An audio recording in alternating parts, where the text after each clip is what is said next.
Se estará dando continuidad a la programación de la 7ª semana de la criminalística a partir de las 8 de la mañana, con la ponencia de la Fiscalía de Argentina, de Alejandra Dafne, para que estemos entonces puntuales en el auditorio Gilberto Echeverry Mejía y podamos también obtener la certificación por parte de la organización de este evento académico. La programación de mañana también estará hasta las 19:30 horas en este escenario. Y la clausura será a partir de las 2 de la tarde, a cargo del decano de la facultad, el doctor Julio Andrés Giraldo Soto, y con una clausura con la exposición de un caso a cargo del grupo de investigación y estudiantes de pruebas judiciales, con el caso Sobrevivientes CREU. También una apuesta que hacen los estudiantes a través de las actividades que realizan desde el aula de clases y los grupos de investigación del Tecnológico de Antioquia.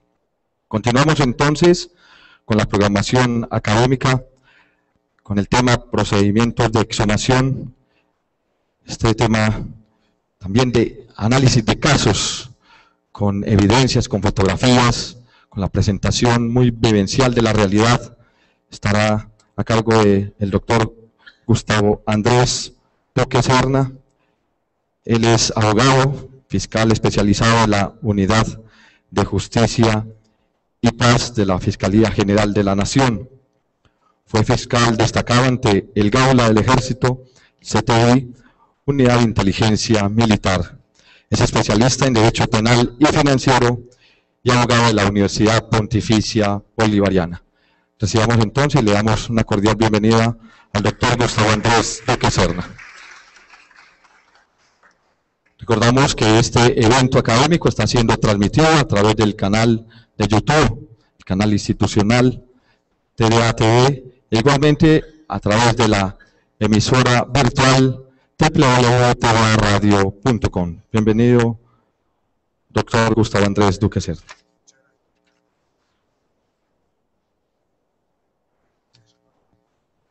Muy buenas tardes. Muchas gracias por la invitación pues, que me hacen en este día pues, a estar aquí a este recinto.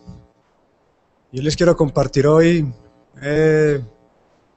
lo que estamos realizando hace aproximadamente 5 años, 6 años, con la entrada de vigencia de la Ley de Justicia y Paz, la Ley 975 del año 2005, donde se está aplicando todo este proceso de la justicia transicional, criticada por muchos y ovacionada por otros. De su inicio, el señor fiscal general, en su momento el doctor Mario Guarán, nos encomendó esta labor de encontrar a nuestros desaparecidos y, según nuestras creencias, darles una cristiana sepultura o según pues, las creencias, según la religión que sean. Primero que todo, en ese entonces no se tenía un registro único de personas desaparecidas. Ya con todos los investigadores de Justicia y Paz que hacen parte, vienen a ser del CTI, de la SIJIN, de la DIJÍN y otros grupos que nos acompañan en esta ardua labor, hemos encontrado alrededor del país más de 3.000 cuerpos, teniendo en cuenta que son 50.000 cuerpos los que más o menos nos reportan, y haciendo una sola base de datos, que el principal problema que encontramos fue que todas las entidades, la SIJIN, la Fiscalía, el CTI, manejaban diversos registros. Entonces lo que encontramos fue que había un subregistro. Entonces, haciendo el subregistro nos daban más de 100.000 desaparecidos, 200.000.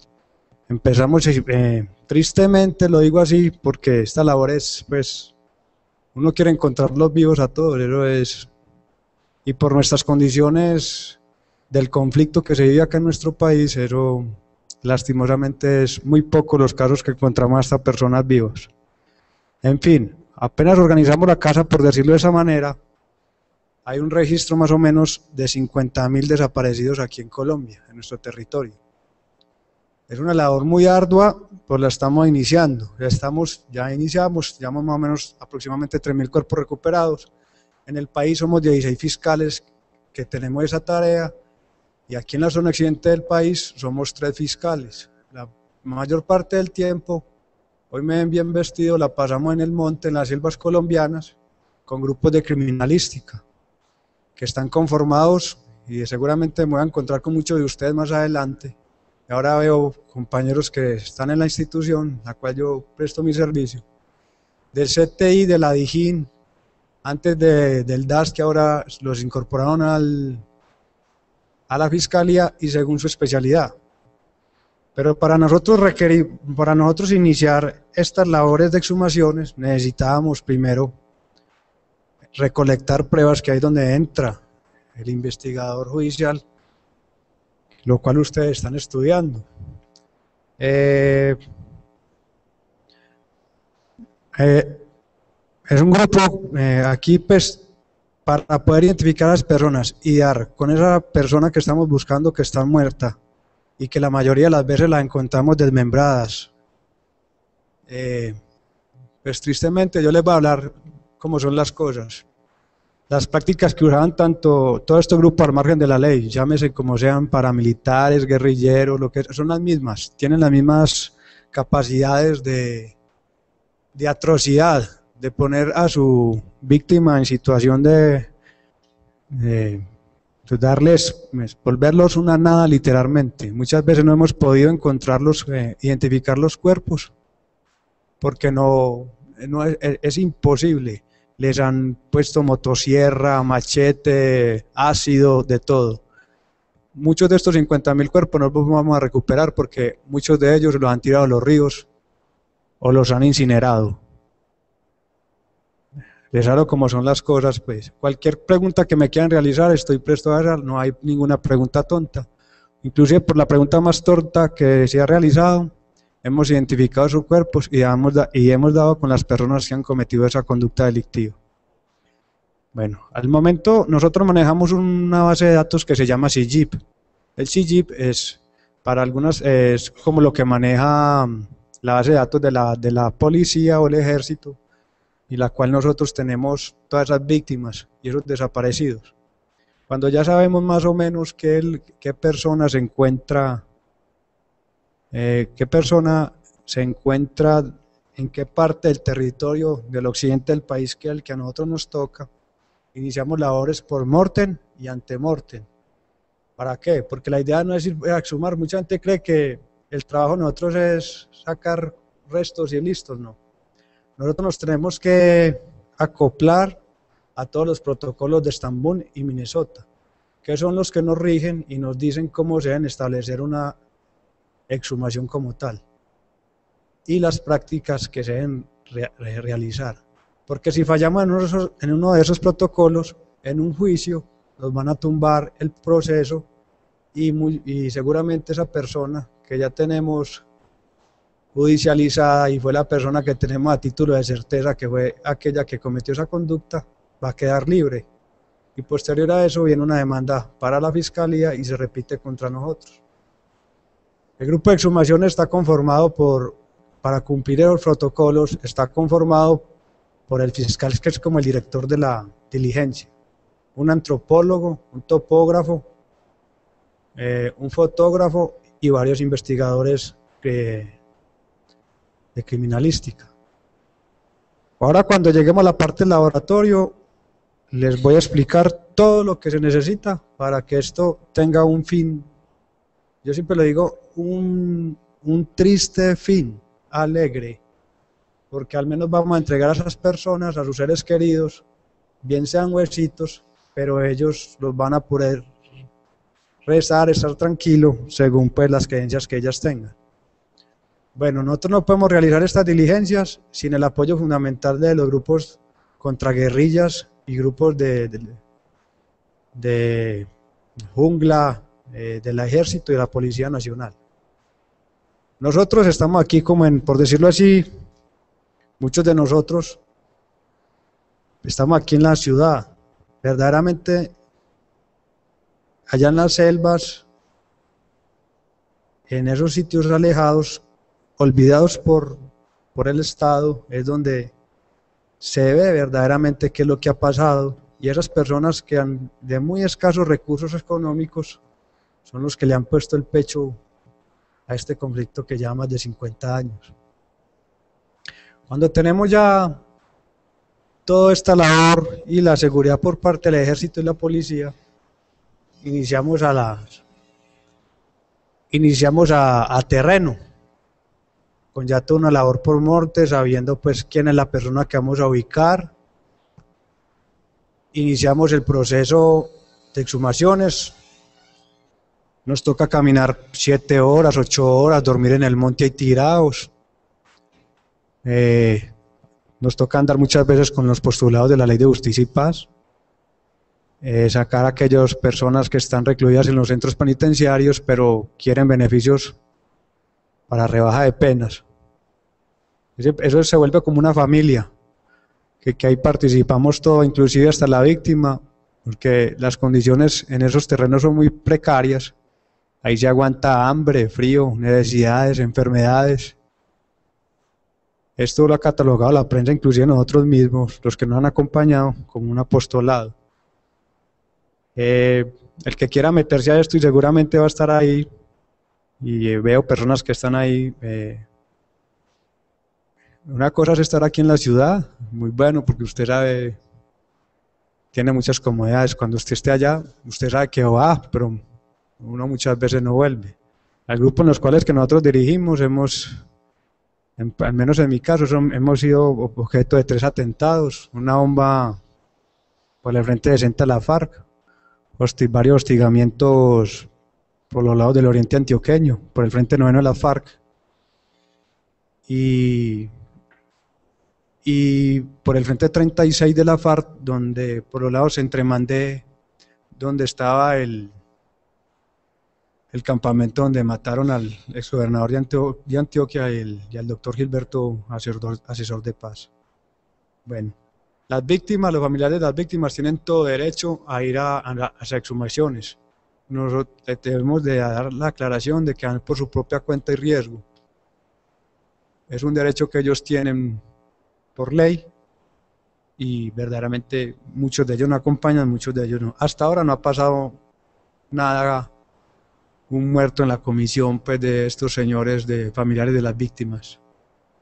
Se han habido dado de baja por parte del Ejército Nacional a estos grupos al margen de la ley, nos han matado compañeros, hemos perdido perros antiminas de la Policía Nacional, del CTI, hemos perdido compañeros de la Policía Nacional. Son labores muy tristes, pero la verdad el mensaje que aquí en parte le estoy dando en este momento, que el que se va a meter a esto, pues si tiene miedo, no, está en el lugar equivocado. Bueno, seguimos, ya cuando realizamos el cuerpo, realizamos la exhumación como tal, y todo este grupo cuando están en la fosa, hacemos el acordonamiento, varios metros. El fiscal no puede ingresar a esa parte, sino ya es el dueño de la fosa, por decirlo así, es el antropólogo. Con su respectivo topógrafo y fotógrafo empiezan a cavar la tierra los auxiliares, y es una labor muy ardua, muy dispendiosa, porque de la tierra es donde se empieza a saber verdaderamente qué pasó. Por decirlo de esta manera, en términos coloquiales, la tierra habla. Empiezan a brotar los restos óseos de nuestras personas que estamos buscando. Hemos encontrado y empiezas a brotar la evidencia. Hemos visto indicios de que estas mujeres, niñas, ancianas, infantes han sido violadas, porque en sus interiores, por el mayor paso del tiempo, quedan flujos, al igual que las rasgaduras de las prendas interiores, los alambres, los cordones, todo lo que le podemos observar a los cuerpos óseos, que enseguida traigo unas filminas que quiero compartirlas con ustedes. No puedo dar nombres específicos por seguridad, pues, y porque son materia de investigación. Ustedes entenderán eso. Bueno, una exhumación promedio, yéndonos muy bien, se demora 4 horas, promedio 5 horas, yendo por un cuerpo. Hemos encontrado fosas con varios cuerpos, Pues la mayoría, la mayoría es que los victimarios con armas contundentes, los descuartizaban, los desmembraban y para dificultar la tarea de nosotros, los metían en huecos muy reducidos. Esto es más difícil, encontrar una persona desaparecida es más difícil que encontrar a un vivo, perseguirlo. Luego de que hacemos esto y aseguramos la zona, que no haya minas, que tristemente en el oriente de Antioquia es de las zonas más minadas de Colombia, se empiezan a tomar todas las medidas de los topógrafos, empiezan a limpiar con un cepillito, el topógrafo, el fotógrafo, a mirar todo, el investigador empieza a hacer todas las labores de campo, de vecindad, a ver qué fue lo que pasó, las condiciones de tiempo, modo y lugar. Inician estos cuerpos, entran a los laboratorios, se embalan, se enrotulan, se tratan como personas, respetando la dignidad humana, en bolsas biodegradables. Todos usamos equipos pues de tecnología, porque los restos óseos de una u otra manera están expuestos pues a que nos peguen algunas enfermedades, y de hecho ha pasado así. Luego de hacer todo este procedimiento que es mancomunado, estos cuerpos óseos, y hacer todos los informes de policía criminal, los investigadores entran a los laboratorios. Aquí tenemos laboratorios en medicina legal, CTI, DIJÍN de la policía. El CTI, la DIJÍN de la policía está en Bogotá. Nosotros tenemos el CTI tiene en Barranquilla, Medellín, Cali, próximamente Villavicencio y Bogotá. Ahora, hace un mes entró el Centro Único Virtual de Identificación, que es con la mayor tecnología para poder saber qué persona estamos buscando, y que entra pues en operación. Lo donó la Embajada de los Estados Unidos y está ubicado aquí en la parte de atrás del Cementerio Universal, con los mayores estándares para poder identificar a esas personas, que muchos de ellos todavía los tenemos como NNs, porque no hemos podido saber quiénes son, teniendo en cuenta pues que la Fiscalía ya tiene una base de datos, un banco de genética que se llama CODIS, de ADN. Bueno, ingresando estos cuerpos al laboratorio del CTI, en este momento están todos copados prácticamente, lamentablemente así es. Para identificar a esta persona se demora aproximadamente entre 8 a 1 año. Estamos tratando ahora que con el Centro Único Virtual de Identificación todo se reduce, porque es tanto la demanda y con tan complejo lo que nos hemos encontrado y lo que ha ocurrido con la desaparición forzada en Colombia, que es, por decirlo así, no damos abasto para poder identificar y entregar más rápido estos cuerpos a los familiares que estamos buscando. Cuando este cuerpo entra ya al CTI, a esos de los laboratorios, ahí donde los coge todo un grupo de forenses. Ahí va a estar el morfólogo, médicos, bacteriólogos, odontólogos, genetistas, fotógrafos, balísticos, es donde entran todos ustedes a jugar un papel importante. No, ustedes ya entraron desde hace tiempo, desde que iniciamos toda esa investigación de antes y post-mortem, aquí en persona que vamos a identificar. Empiezan el proceso de identificación. Bueno, la ley nos dice que hay 3 formas de identificar una persona: por huellas, por necrodactilias, por carta dental o por ADN. Pero como estas personas la mayoría de ellas no tenían cómo tomarse muchas veces una aguapanela, lamentablemente, todo hay que decirlo así, mucho menos no tenían cómo ir donde un odontólogo. Entonces, hasta ahora hemos usado, nos ha dado mucho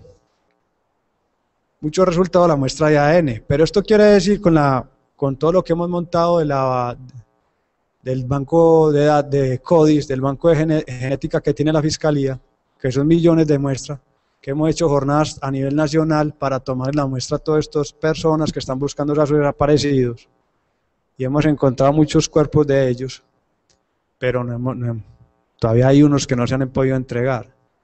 Pero como el ADN no es la panacea, la ley 906 nos abre un espacio para que ya sabemos que esa persona que encontramos ahí la tuvo que enterrar su mamá, salirse desplazada porque la iban a matar, pero porque los huesos están muy degradados, porque han sido al lado de la orilla de los ríos, y el agua, el nivel hídrico, se carcome los restos que nosotros somos hechos de celulosa y de calcio.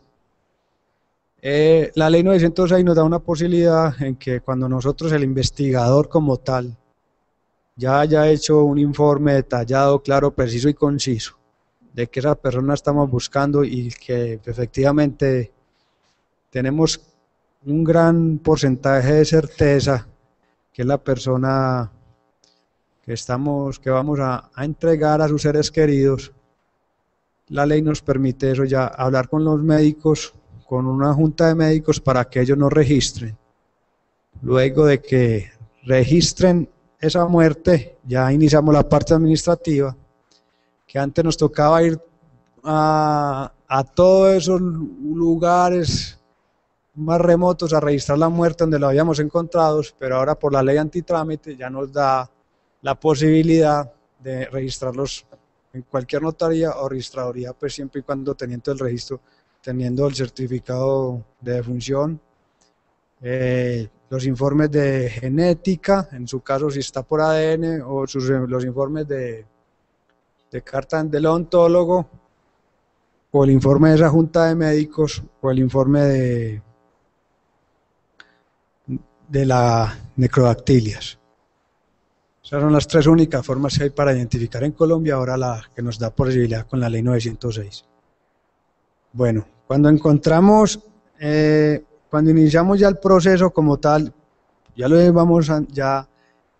sabemos todo lo que ha pasado, entablamos contacto con las familias, que aquí es donde empieza como lo duro, porque ellos quieren que los encontremos vivos. Mire, hay muchas mamás todavía a estas alturas ya sabiendo que su hijo lo mataron hace 10, 15 años, muchas mamás todavía les sirven la comidita, les tienden la cama por la noche esperándolo. Eso es muy duro, le ponen el puesto por la noche cuando van a ir a comer, a cenar.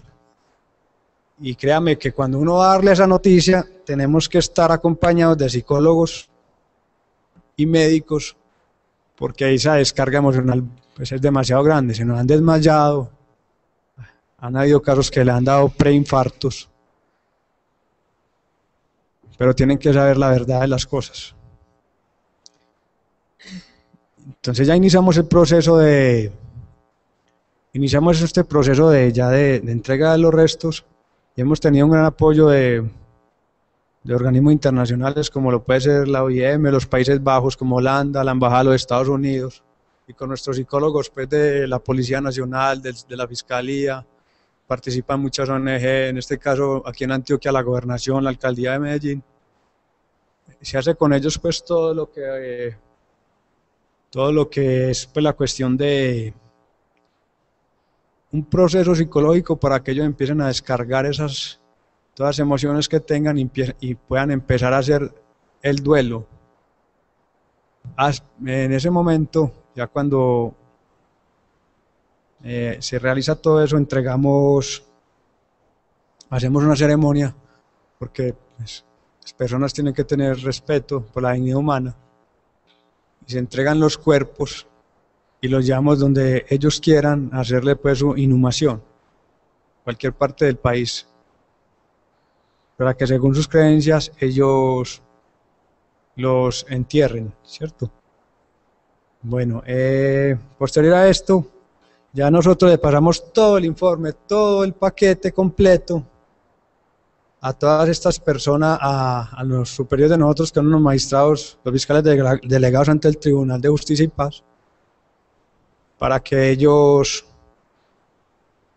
con sus postulados confiesen el delito que han cometido. La información a nosotros no nos llega solamente por los postulados de la Ley de Justicia y Paz. La información nos llega por las ONG, por aquellas personas que quieren beneficios por rebaja de penas. Nos llega mucha información, en este caso, por las personerías. Pero es mucha fluidez de información por este delito, por este flagelo. Y en este momento ya tenemos proyectado exhumaciones más o menos para 4 o 5 años y todos los días siguen llegando diligencias de exhumaciones. Y ahora con este proceso de paz que se avecina, seguramente van a surgir más cuerpos para exhumar, o sea, pues que aquí hay trabajo para rato y seguramente muchos de ustedes van a ingresar a las filas de la policía, de la SIJIN, de la DIJÍN o del CTI, estarán con nosotros. Yo les quería, pues, aquí podemos ver cómo, esto es un antropólogo, cómo ya después de que realizamos la exhumación, ellos empiezan a armar los restos óseos, huesito por huesito, y lo empiezan a examinar, los enmarcan, ahí donde está todo, donde empieza a fluir todo el equipo interdisciplinario que les comenté ahora.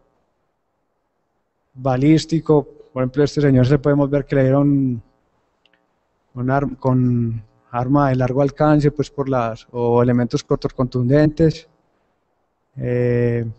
Aquí les miden pues todos los restos óseos. ¿Las puedes adelantar, por favor, como para no aburrirlo mucho? Cuando esas bolsas rojas que ven al fondo, es como encontramos los cuerpos. La mayoría los encontramos pues desmembrados y descuartizados. Aquí es la labor del morfólogo. Muchas veces hemos encontrado que estas personas nunca se tomaron una foto, nunca se registraron, porque eran personas de escasos recursos, pocos recursos económicos. Entonces ahí es donde empieza la labor del morfólogo con la familiar, decirle pues cómo era. El morfólogo empieza a montar ahora pues cómo era la nariz, los rasgos faciales, físicos, etcétera, con el investigador criminalístico. Esto es una labor apasionante, pues, llegar al momento pues de la verdad, de quién fue, por qué lo hicieron, cómo, cuándo, dónde. El antropólogo nos tiene que dar a nosotros las circunstancias de tiempo, modo, lugar. El antropólogo nos va a decir con todo su equipo ahí en laboratorio, la cuarteta básica, que es la raza, el sexo, la altura, entre otros.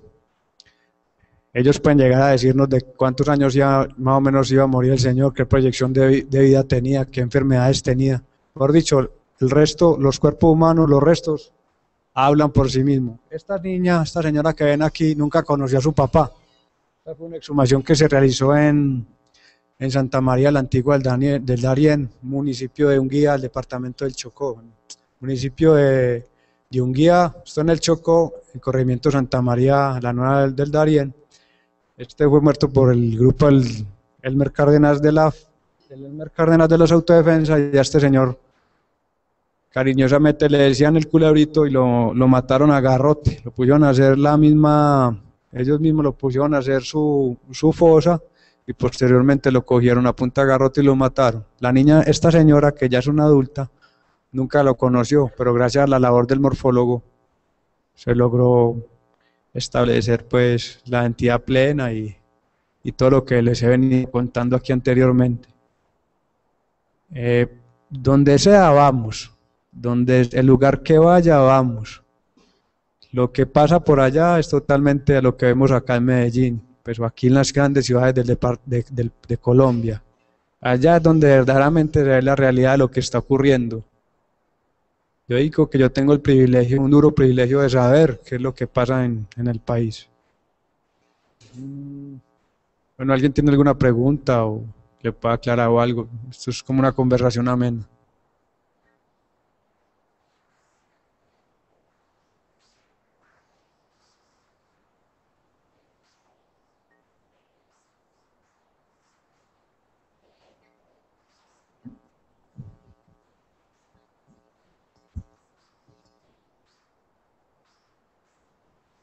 De hecho, lo estamos haciendo hace 6 años,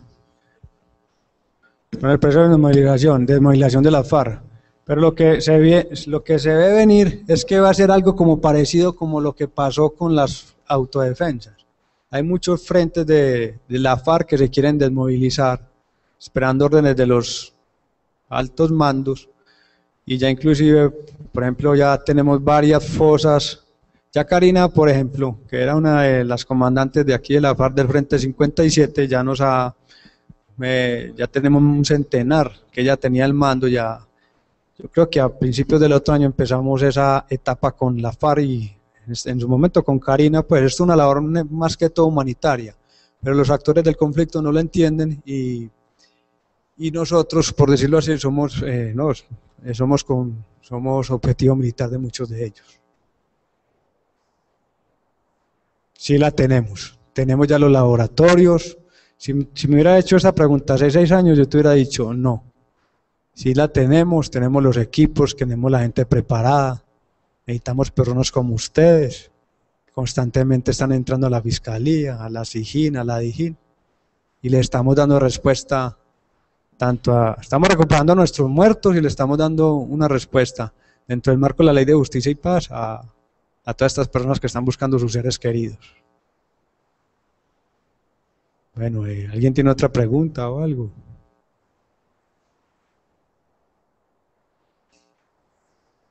Bueno, eso yo les quería, dale.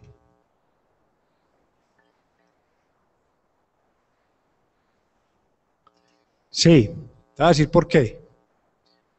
Bueno, nosotros siempre hemos, pues la gente quiere que son más o menos 15 o 16 equipos de 17, 10 equipos de criminalística. Por todos los equipos de criminalística hay unos que se tienen que quedar, hay mucha gente, pero hay unos que se tienen que repartir entre estar en el laboratorio, estar en terreno y otras diligencias que salen por la ley 906, que es por ejemplo aquellas personas que han desaparecido hace pocos días. De pronto sí, la pregunta tuya serían más, se necesitarían, yo no diría que más fiscales, de pronto más equipos de criminalística, que eso también ya se está gestionando y ya entran ahorita en enero a apoyarnos otros 10 equipos, más o menos serían unos 30, otros 20, 25 equipos para todo el país, que están en todas sus tareas se están apoyando, unos se quedan, otros salen, unos se quedan, otros salen, y otros descansan porque esta labor pues maratónica pues y revienta el que sea. Uno ya después de 15 días en el Monte 20, uno ya está reventado pues desde todo el punto de vista.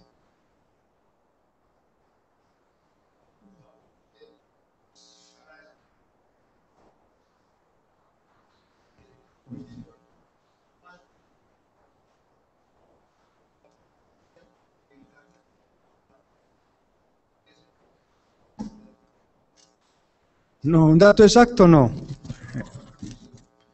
Yo le puedo hablar de miles de cuerpos. Hay desaparecidos más o menos en Colombia 50.000. Todos no se pueden recuperar por lo que dije anteriormente. Unos los cremaron, otros los tiraron al río, a los ríos, y otros por las condiciones del terreno. Es casi imposible exhumar los cuerpos. Usted ya que me hace esa pregunta, yo quiero traer a colación aquí en La Escambrera, aquí en la Comuna 13, muchos hablaron de que habían 300, 400, 500 cuerpos. Son mitos también que se crean al respecto. Nosotros hemos tenido la fortuna de hablar con Ocho, que era el comandante de la zona, y sí hay cuerpos, pero no como los dice. Para hacer esas exhumaciones que algunos ONGs han sugerido, se necesita mover más de 4 millones de metros cúbicos de tierra. El año pasado se trajeron expertos de Guatemala, de Ecuador, de Perú, y ellos hablaban más o menos un promedio de 8 a 10 millones de dólares para realizar esa exhumación. Pero es algo pues exorbitante. Pero la verdad es que en esa zona de aquí de Medellín, en la Comuna 13, nosotros no, son más mitos que se crean. Sí hemos realizado exhumaciones en el Cerro de los 12 Apóstoles, aquí en las partes de Altavista, de Belén, pero estoy completamente seguro de que no es la cantidad y la magnitud que hacen algunos medios de una forma, diría yo, exagerada o con ánimos pues, de figurar, hacen pues de que la ciudad se la pinten como no es, como más violenta de lo que no es. Dale.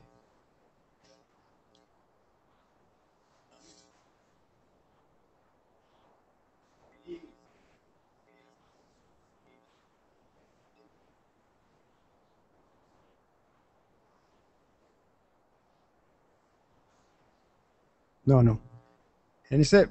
Constantemente la Fiscalía le están trayendo equipos, pues se ha modernizado y tiene muy buenos equipos tecnológicos.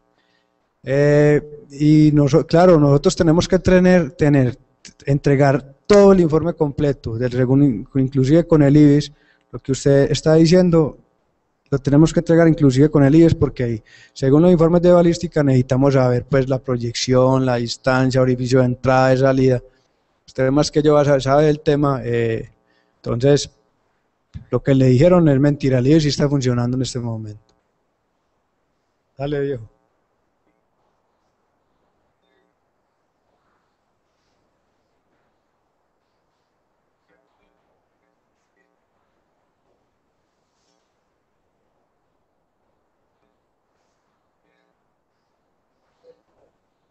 No, siempre, se lo voy a decir muy coloquialmente. Los muertos hablan. Usted va a ver los cortes de elementos cortos contundentes, va a ver si le echaron ácido, a ver que eso quema, pues el ácido quema los restos óseos, si hubo violación. A título violación hasta ahora no se ha podido comprobar, pues que hablando pues en términos precisos de lo que es violación, pero por evidencia, por los rasgos que le hacen a los interiores de las mujeres, o los flujos que encontramos, flujos de semen, nos podemos dar cuenta de la causa exacta de la muerte de esa persona. ¿Alguien más tiene alguna pregunta? Bueno, yo les quería compartir con ustedes esta conversación, de decir pues que si se van a meter aquí, aquí arriesgan la vida, usted aquí pierde la vida social, pero es una labor pues a nivel muy satisfactoria porque es al que le guste, y si uno va a encontrar y el que tenga miedo que compre un perro, pero no puede estar acá como dicen las cosas. Así es. Muchas gracias, pues quería compartir con ustedes y gracias por invitarme.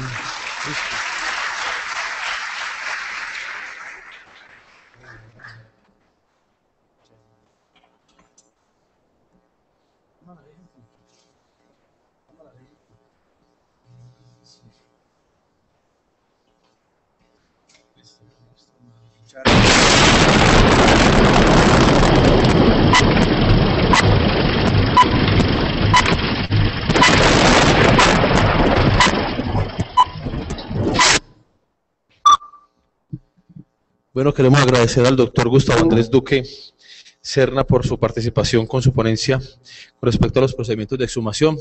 Hasta hoy hemos ya llegado en el día de hoy, en la noche ya de hoy de este primer encuentro académico. Los esperamos mañana a partir de las 8 de la mañana, donde estaremos dando comienzo a la ponencia con la doctora Alejandra Basne Palopori, fiscal de Argentina, quien nos estará también trayendo a colación acá unos temas de casuística. A todos ustedes muchas gracias por su asistencia y los esperamos mañana muy puntualmente a las 8 de la mañana.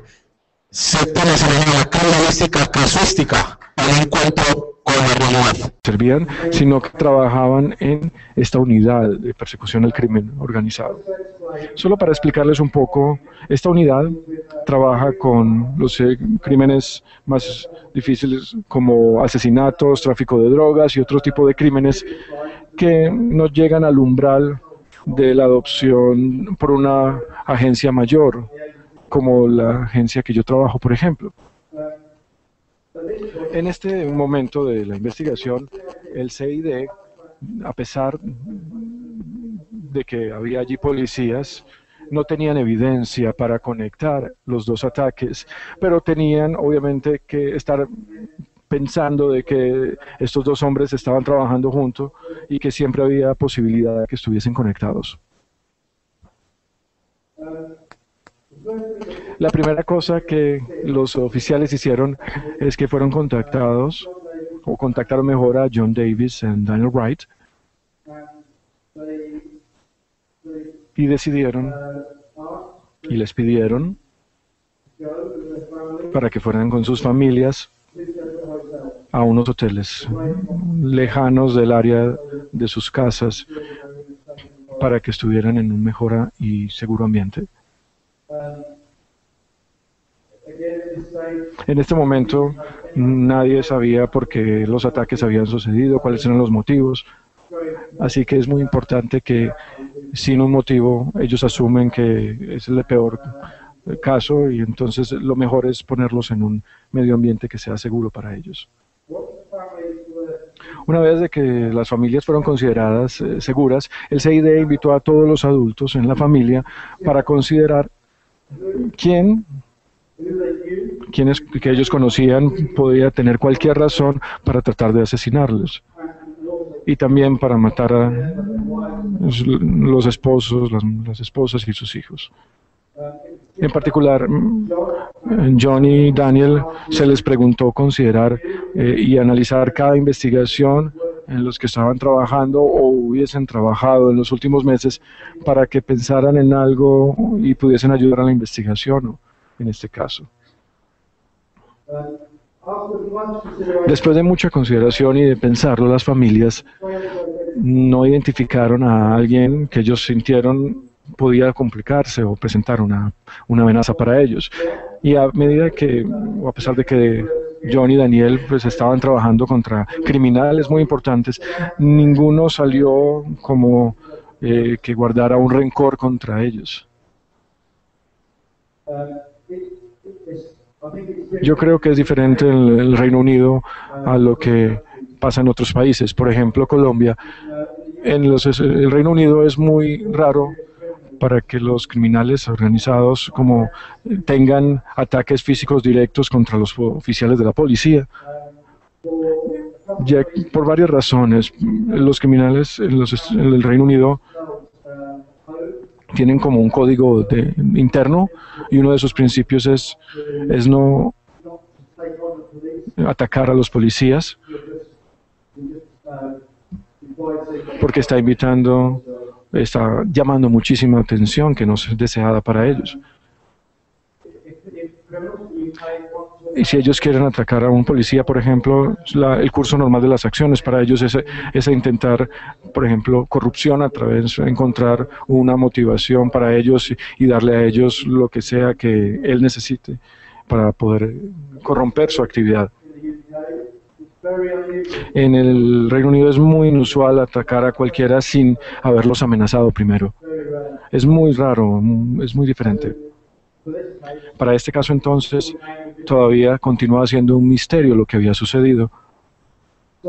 Así que sin un motivo y sin evidencia y sin sospechosos, el CID comenzó a considerar qué otra evidencia tenían en el caso. El primer ataque, recuerden, fue un fuego muy importante, así que había muy poco. Es una escena de análisis del crimen que se le hizo a la propiedad, pero debido a la intensidad del fuego no había DNA, no había huellas digitales. Lo único que estableció de que el fuego había comenzado de manera deliberada. De manera adicional, el CID miró a las grabaciones de los circuitos privados para buscar a alguien y no pudieron encontrar a nadie. El segundo fue diferente. La bomba Molotov había sido lanzada, pero no detonó. Así que entonces el CID envió la botella con sus contenidos para los servicios de laboratorios forenses y para tuviera un análisis más a profundidad. Y el servicio pudo entonces encontraron el DNA y huellas en esta bomba, en la botella. Voy a explicar un poco en este caso cómo utilizamos el tema del DNA y las huellas en el Reino Unido. Cuando alguien es arrestado en el Reino Unido, es una práctica, es tomar el DNA de la boca y tomar sus huellas. La información que obtenemos aquí la guardamos en una base de datos que puede ser utilizada y se queda allí durante la vida del individuo. Lo que podemos hacer en esta base de datos es que puede únicamente ser utilizada para el propósito de investigación los crímenes serios o importantes o para identificar los cadáveres. La información aquí es personal y totalmente confidencial, así que es protegida por la legislación del Reino Unido.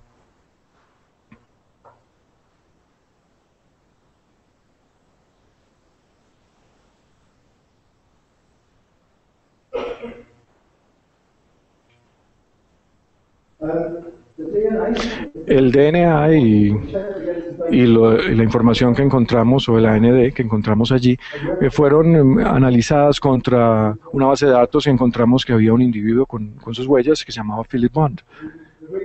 La razón por la que su información estaba en la base de datos es porque él tenía había robado un carro hace algunos meses, o mejor, unos años antes, 5 años antes. Entonces, la respuesta de la policía fue arrestar a Philip Bond y llevado a una estación de la policía para ser interrogado.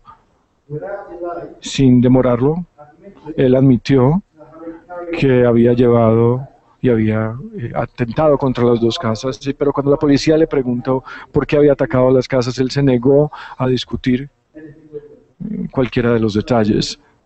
Así que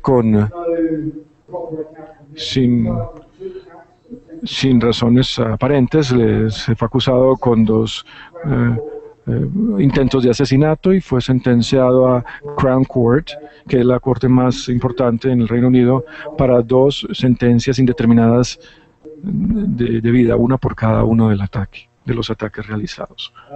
En el Reino Unido, el significado de Indeterminate Life Sentence o sentencia de vida indeterminada significa que la persona, mujer o hombre, puede estar en la prisión por cuanto tiempo sea necesario para él o para ella para demostrar que se arrepiente de sus crímenes, para demostrar que se ha reformado y ha cambiado su carácter y que ha tomado pasos para asegurar que no va a cometer nuevos crímenes cuando sean liberados. Debido a que estos ataques fueron contra la vida humana y muy serios, Philip Bond no lo iban a dejar en libertad de la prisión antes de 10 años.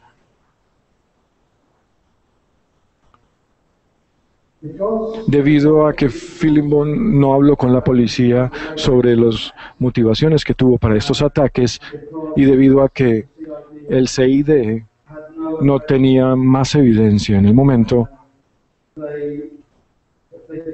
ellos decidieron, no estaban felices que el caso se cerrara, pero no tenían nada más que hacer. Así que dejaron el caso abierto, pero durmiendo en la esperanza de que el futuro nueva evidencia pudiese llegar y ser incluida en este caso. 2 años después, en 2008, el abogado de Philip Bond llamó a la policía y les dijo que Philip tenía información que él creía que podría ser interesante para ellos tener. El abogado dijo que Philip sabía que había una nueva legislación que había sido aprobada en el Reino Unido y que sabía que bajo esta nueva ley o legislación también habría la posibilidad para hacer un negocio, una negociación con la policía por intercambio para que el juez en su sentencia original fuese revisada para ser disminuida. El abogado entonces le dijo a la policía que Philip tenía la voluntad para decirle a la policía quién, además de él, fue responsable por este ataque. Y dijo que estaba preparado para dar esta información si la policía le pidiese al juez para revisar su sentencia. La otra cosa que dijo, que si proveía esta información, él creía que iba a poner su vida y la de su familia en riesgo mortal. Y así que no iba a entregar esta asistencia o esta ayuda hasta que le aseguraran que su familia iba a ser protegida.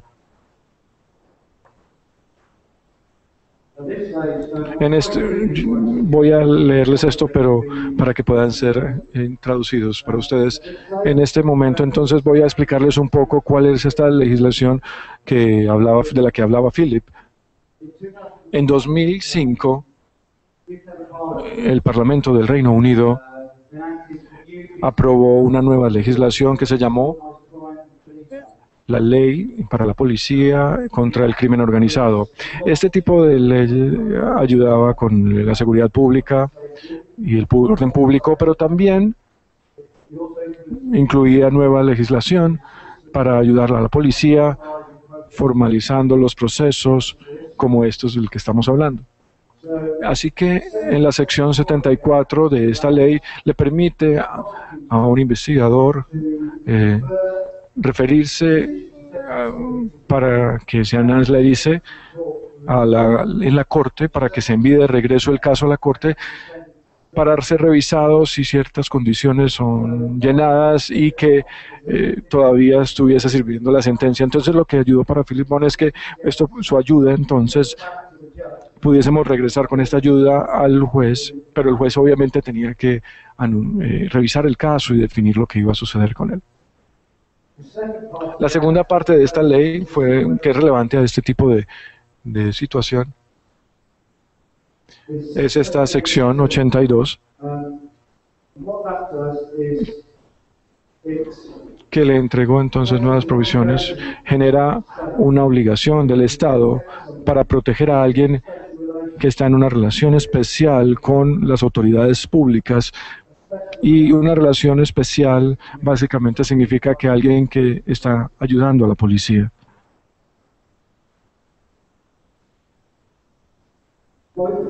Ambos de estos leyes o de estas acciones que le requerían a la autoridad y requerían la ayuda de un ministro del gobierno para poder ser efectivos.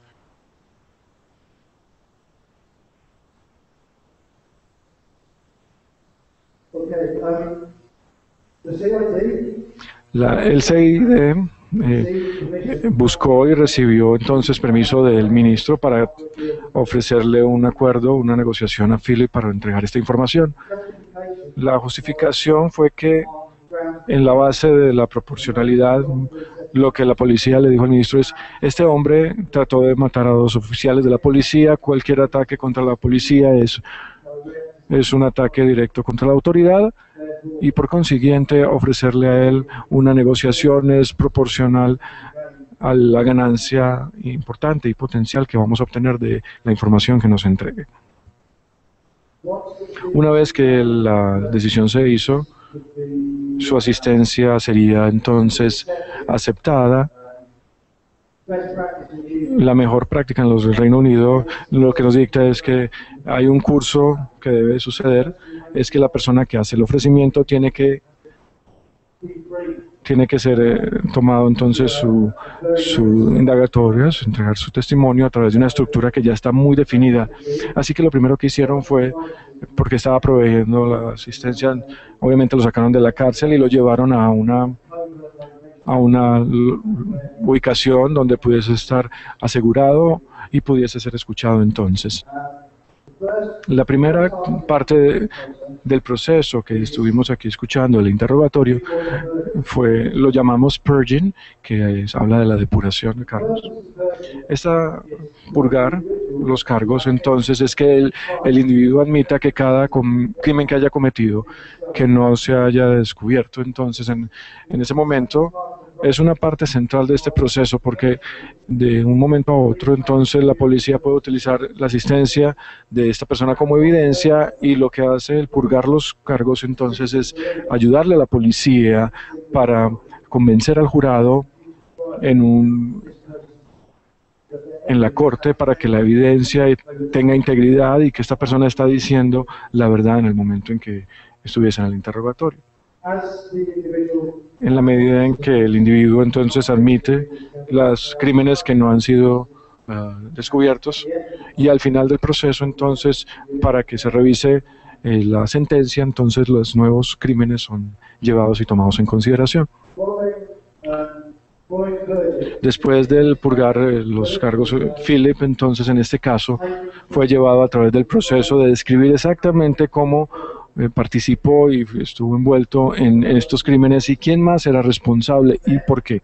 Luego, entonces, se le preguntó que escribiera, o se le pidió mejor que entregara una declaratoria con su firma, y sería parte y se convertiría como en su evidencia. En la medida en que estábamos tomándole la declaratoria, recibimos información que indicaba que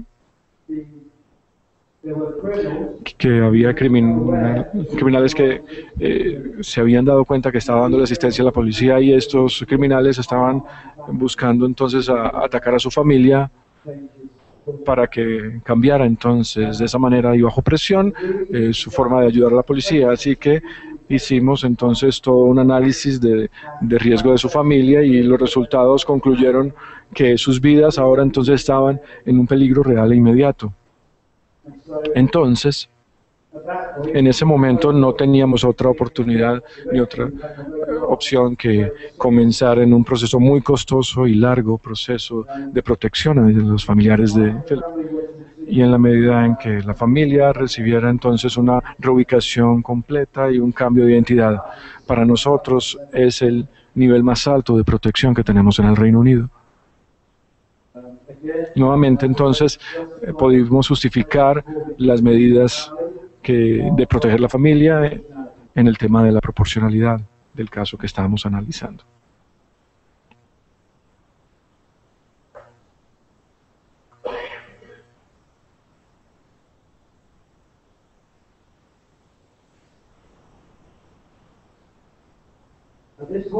En este momento es muy importante explicarles a ustedes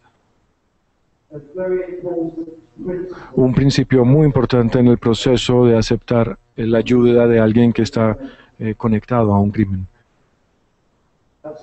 En un momento en el futuro, esta persona se va a convertir en un testigo proveyendo información. Si la corte, entonces, donde está entregando la información, considera que su evidencia se obtuvo por cualquier tipo de motivos o alicientes o de coacción, el caso sería abandonado y sería totalmente relegado.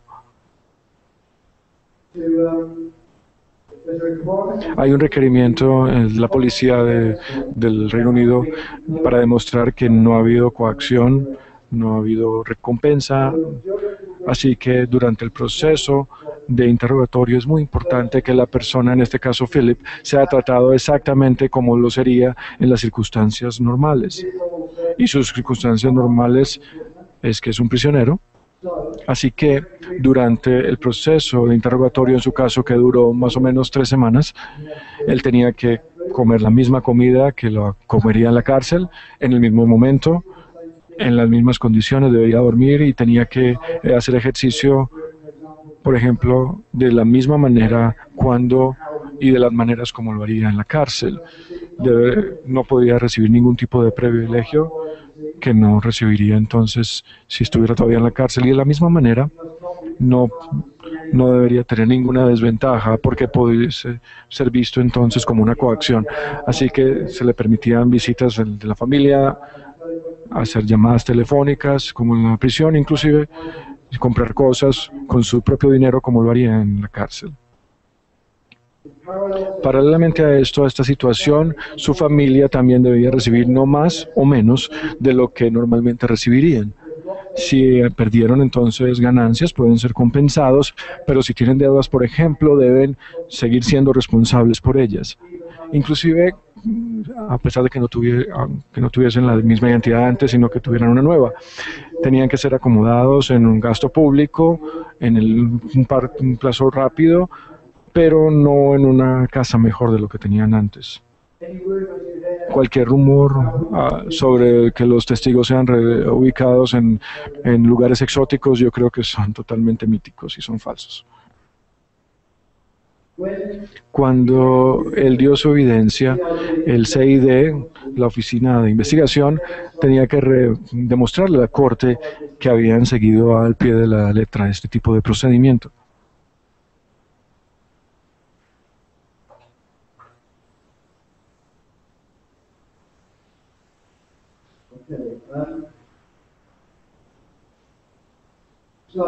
Así que ahora estamos en el escenario cuando él comienza a hablar y empieza a entregar el interrogatorio y nos cuenta lo que sucedió, y la policía entonces no pudieron escuchar lo que sucedía. Era mucho mejor de lo que ellos habían imaginado.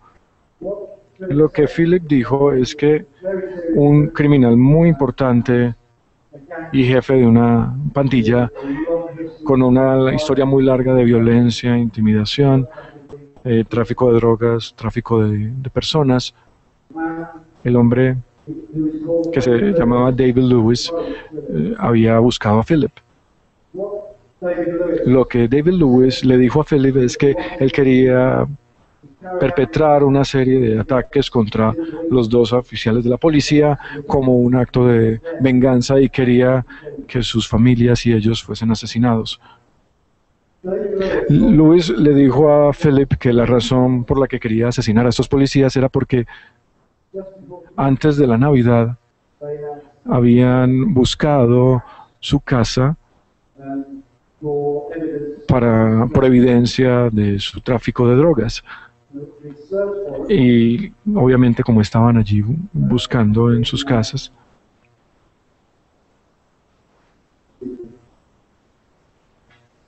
disculpen un momento, voy a buscar acá. Entonces se había aplicado para esta búsqueda por los dos oficiales, que ahora él quería tener venganza de ellos, porque habían sido los que habían entrado a su casa. Lo que Lewis también le dijo a Philip es que cuando ellos estaban en la búsqueda en la casa, tumbaron la puerta. No estaba allí, estaba su esposa y los niños, y empezaron a buscar la casa, y estaba muy disgustado porque la policía abrió los regalos de Navidad para sus niños que estaban por debajo del árbol, y por eso es que esa era la razón por la que quería que los policías fueran asesinados. Ellos dijeron que fue su esposa la que presionó a tomar venganza. En inglés tenemos una frase que es: no hay peor furia que la de una mujer ofendida. Yo no sé si eso lo pueden traducir, pero más o menos es así. Así que, para contarlo de otra manera, David Lewis quería asesinar a 10 personas porque la policía abrió los regalos de sus niños. En las bases de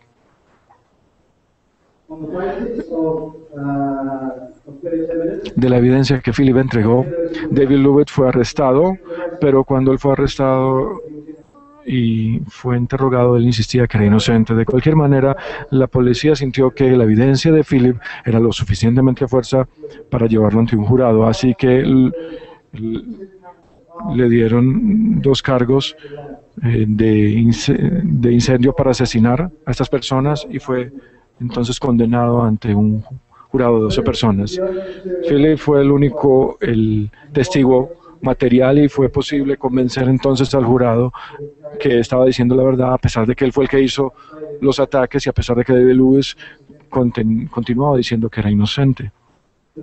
La policía entonces pudo demostrar a la corte que la evidencia de Philip había sido obtenida de manera justa y que su integridad estaba mucho más allá de ser cuestionada.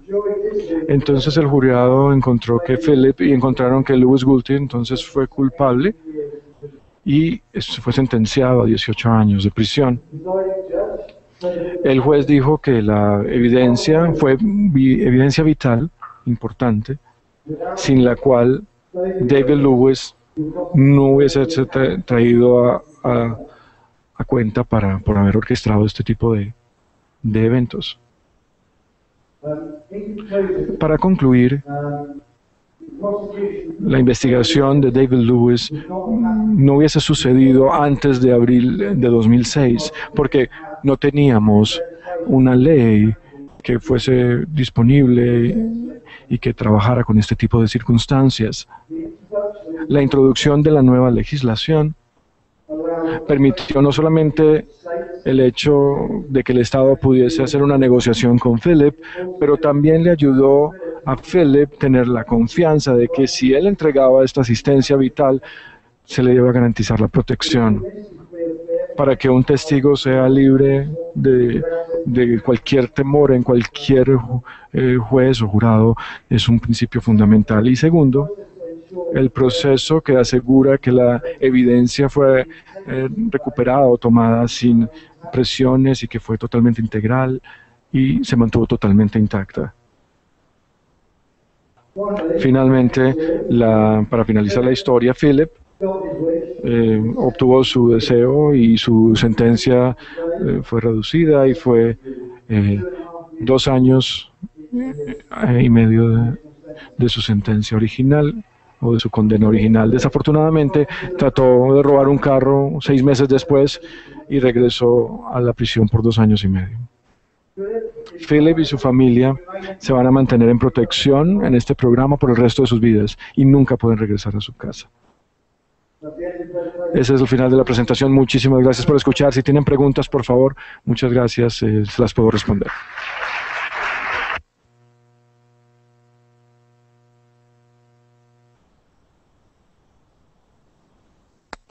Si alguien tiene una pregunta, puede levantar la mano y el micrófono inalámbrico será llevado hasta su lugar.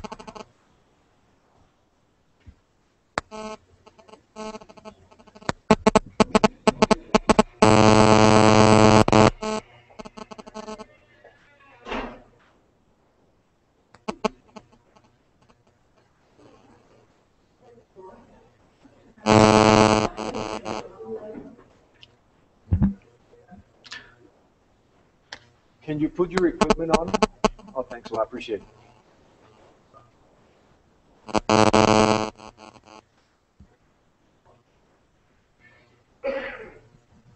Can you hear me? All right, go ahead. Tecnológico de Antioquia, University Institution, through the Faculty of Judicial Forensic and Health faculty, will give you a special recognition to Daniel Connolly for his participation as a speaker in the 7th Criminalistic Week. Your support will contribute to upgrading our programs to the faculty and to superior education in our country. So thanks a lot. We wish to give you this.